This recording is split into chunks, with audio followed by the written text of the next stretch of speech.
میدونی بچه چجوری به دنیا میاد؟ برای سن شما زوده، بزرگ شدی خودتون میفهم.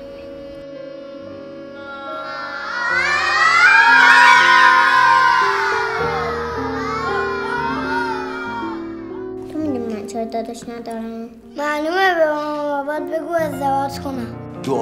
دعا که میکنیم بچه دار میشیم.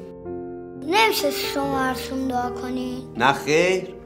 به دنیا اومدن یه نوزادی که اصلاً منتظرشم نبودیم. بچه سر راهیه. هر روز هی محبتمون بهش کمتر شد. یه سری هم هستن مثل من بدسرپرستن. یه وسیله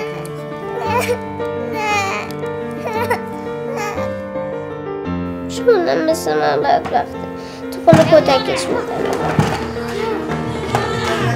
این نسلی بچه بال در میارم؟ چرا چرت میگی بچه؟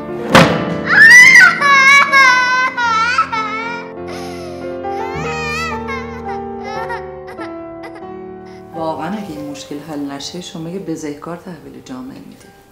خب دیگه حالا باید پروازش بدیم.